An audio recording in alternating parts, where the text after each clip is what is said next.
Hi, this is C-Suite Network Women's Coaching and Consulting Council. Hey, our topic today is really critical. It is all about caregivers and caregiving, especially as it impacts corporate America, the world, the workplace. It's such a timely topic, and we are known for meeting the moment in our council. So we're bringing you always topics, strategies, things that you need to know as a woman coach, consultant, trusted advisor, and thought leader.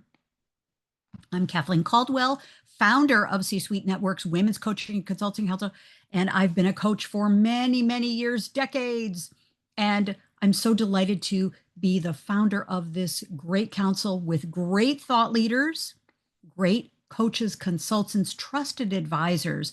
So be sure to keep your eyes open and your feed open, because we've got a new website that's coming, and we're going to be featuring our trusted advisors, our esteemed faculty partners. So more about that coming soon. And of course, every Thursday, we are on at 1 p.m. Eastern. Last week's program was fantastic, all about how to build partnerships and sponsors for your work, for the programs that you have, the products, the services, how to build sponsors into the mix. Really, really critical. And of course, big shout out to Sazanne Ekstrom. She's got a new book out that's fantastic. I believe for a very short period of time, you can get the ebook or the Kindle version, I think, for free. So be sure to check out and connect with Suzanne on LinkedIn. Okay, very good. She's one of our esteemed faculty partners. So I wanted to start with some data that's going to, I'm pretty sure it's going to shock you. Did you know that 63 million Americans, now this is a global issue, but just for this particular slide, 63 Americans are family caregivers. And that's 1 in 4 adults, according to AARP. Almost 44% of the 63 million caregivers are also in high intensity situations.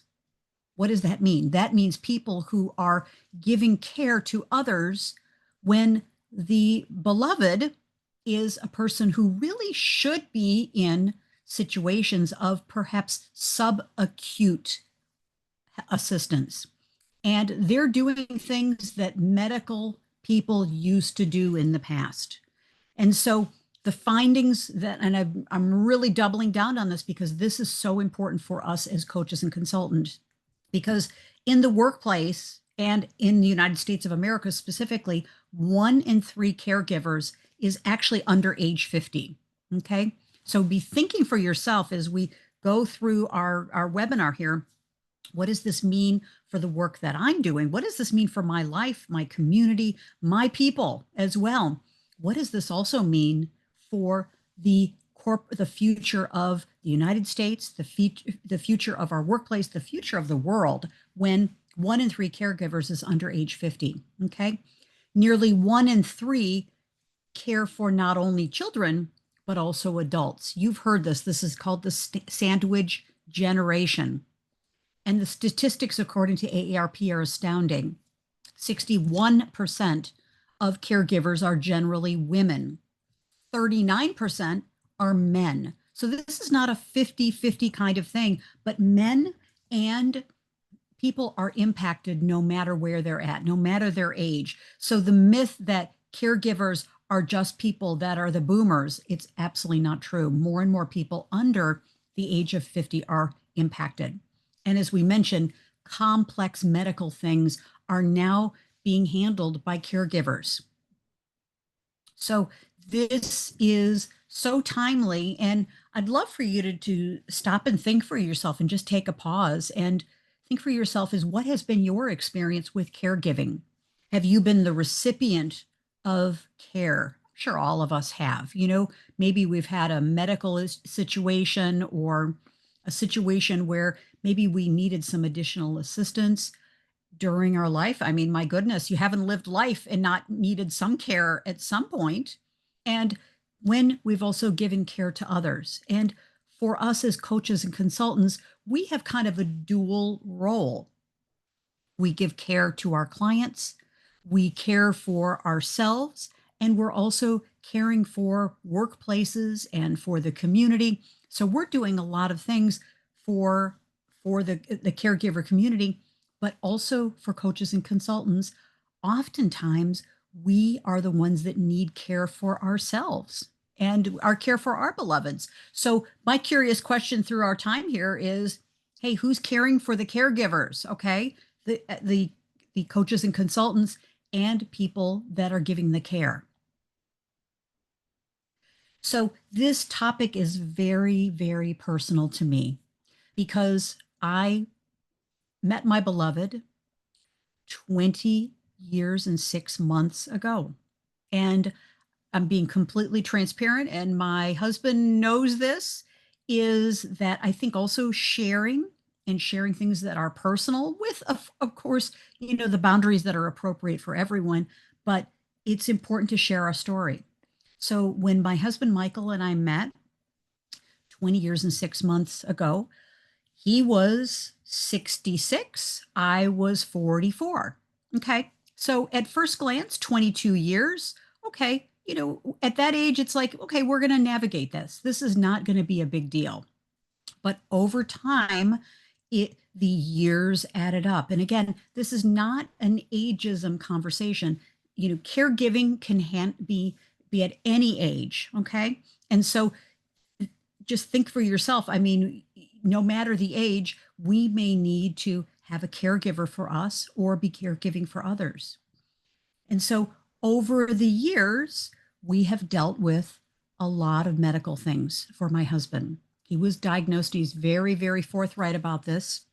He was diagnosed with Parkinson's disease. And this happened relatively early in our marriage. So we started to see some of the decline from Parkinson's. Luckily, we got involved with some very early interventionist treatment. And so we were able to hold off the Parkinson's symptoms. But over time, more and more things started to occur with his health. And he then started to need more and more care, hospital visits, falls, things that happen with people that have been diagnosed with Parkinson's. Now, I never say patients, Parkinson's patients, because I like to help change the stigma that people are not patients, they're humans. Okay. And so over time, we've had to deal with hospitalizations, subacute health care, having PT at home. And you can see on the right, re-engineering our house so that we can have a house that's really accessible for him. Handrails, lots of more light, and things that help us have a safe home. Okay. We're not alone in this. People around the world are dealing with this. But can you imagine dealing with this while at the same time people are going to work every day, putting on the smiling face? People are building businesses, putting on the smiling face and trying to make it all work. And so what we find, and I find for myself, is that our caregivers in the workplace, our caregivers around the world, we are at risk, and many are doing this, you can relate to this, burning the candle at both ends. You'll see there's a photo here of a candle burning at both ends. And this is really, really tough. And subtle things that I've noticed as a coach consultant is there's, in many cases, a lack of empathy for what's happening with caregivers in the workplace. One of my clients years ago shared with me her frustration because one of her coworkers was only responding to her email messages at 2 and 3 in the morning. This client of mine was an early bird. She was up every morning at 4:30 in the morning and had a belief that everybody needed to be early birds. Okay. Well, that was not the case with her colleague. And I asked the simple question of my client. I said, well, do you know what's happening with your colleague? Boy, that was the first awareness. No, she did not know. I said, well, you know, is she, a person, maybe she's dealing with menopause. Menopause, as many of us know, is sometimes we're up at 3 in the morning and we can't go back to sleep. Okay. Maybe that's a concern. Now, of course, with appropriate concern and regard and confidentiality. But the conversation was meant to say, hey, let's get over on the other side of this and put ourselves in that person's situation before we get all upset that this person is not responding to your email messages and only doing it at 2 or 3 in the morning. Okay. Not on your timeline, but on hers. So, curious questions. Well, maybe she's dealing with menopause. Maybe she's a caregiver. For many caregivers, 2 and 3 in the morning is the only time that they have, and me included. 1, 2, 3 in the morning. 3 is a little late for me, but 1, 2 in the morning, that's the only time sometimes that I have to respond to email messages. Once caregivers put their beloved to sleep and get them tucked in and have them be safe, that's then sometimes the only time we have for ourselves. And that can be really late at night. So asking my client again the questions, do you know if this person to whom they're important to you, are they a caregiver? Maybe that's the only time they have to respond to email. Or number 3, hey, maybe they're just a night owl. We just don't know about these things. But caregiving in the workplace is woefully understood and there's a compassion gap here that I want to talk about for you as a coach consultant, because there's opportunities. So the bottom line is trying to seek to understand before being understood is absolutely critical here. And, it's no matter whether it's caregiving or anything, it's important. And the statistics are shocking again, that 1 in 5, almost 20% of caregivers report that they're experiencing fair or poor health directly attributed to their caregiving responsibilities. So in the workplace, can you imagine this is a huge impact? Is caregivers are going into the workplace, and for many of them, they're on their third job, so to speak. They've come in and they've given literally a whole half of a day or a day already before they come into the workplace, and their health is being impacted. Okay. So care and compassion and understanding, and the stats are pretty amazing when it comes to the financial impact for caregiving. We are in a crisis, folks. Is according to SHRM, the Society of Human Resource Managers, the costs that are lost in productivity for each caregiver is at least $5,600. And honestly, I think that is a very, very low number. Okay. So productivity is lost. Focus is lost. And this is not to put more of the burden on the caregiver. This is just to raise awareness that this is a huge workforce issue. And also, according to SHRM, less than 35% of employers feel prepared to support the caregivers in their workplace. Okay. And so, from my little example of an executive who was dealing with their frustration that an employee, a colleague, was only responding to their messages at 2 or 3 in the morning, gives us a little insight to perhaps there's more to the story than meets the eye. So what companies are doing, and I want to share with you just some of the best practices of what companies are doing around caregiving, and then also present what's the gap, because there's a gap and an opportunity for us as women coaches and consultants. So many companies, what they're doing now, according to SHRM and according to my experience with companies in corporate coaching, is they're offering flexible work leave. They're offering expanded family leave, really important. They're also offering some care benefits like backup care, working with colleagues to fill in time and to kind of do some job sharing. There's also some stipends that are available and employee resource groups, which are really, really important. And manager training to reduce the stigma for caregivers.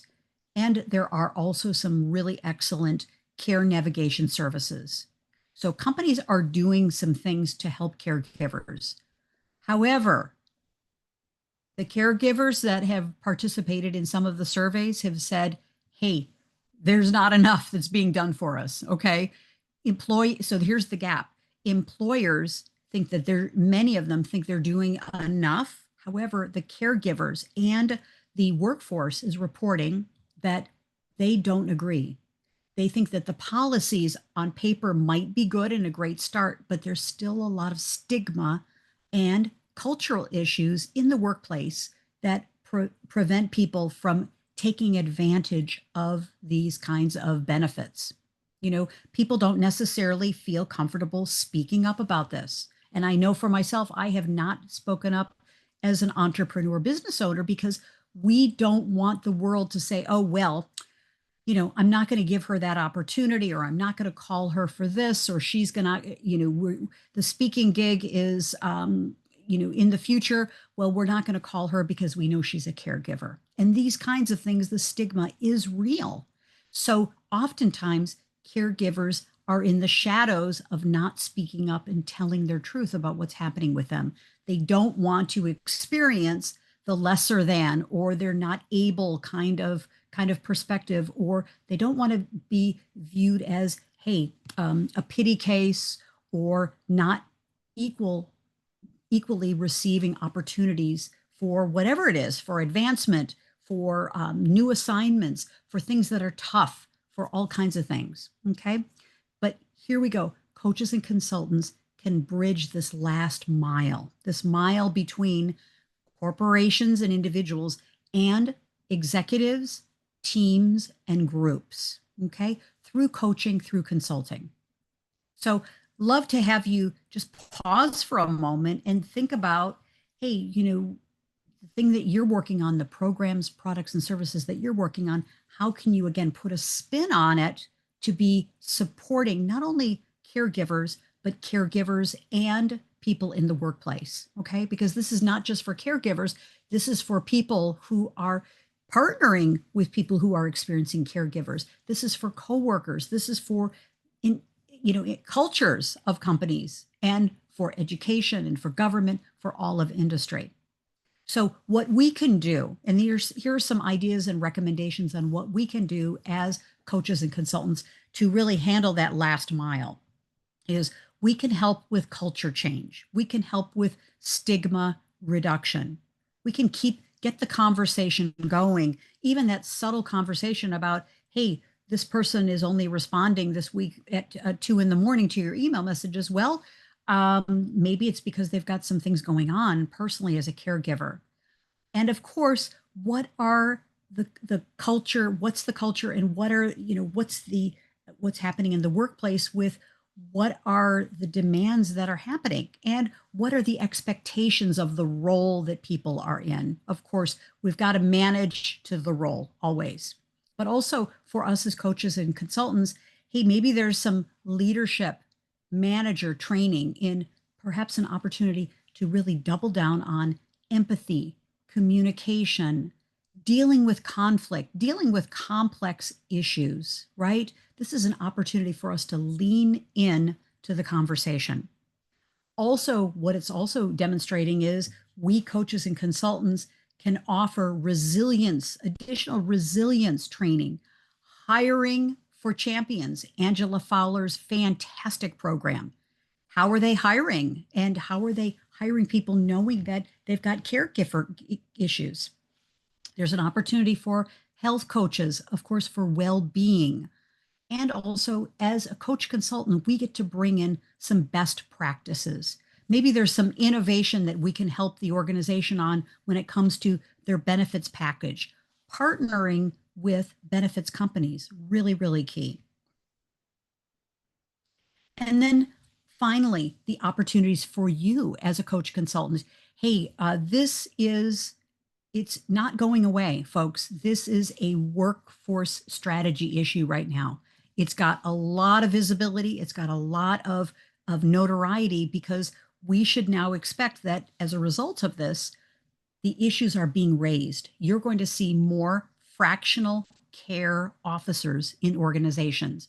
There are going to be new titles and new responsibilities. This is great news for people to step into supporting organizations and employees with care.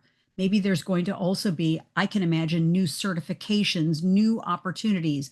That DEI, DEIB money could be moved over. And we see this right now. It's being utilized in so many different ways. Women coaches and consultants, that we're truly the missing link here. We can support individuals, employees in the workplace to help them manage the caregiving load, but then also have support from their colleagues. Okay.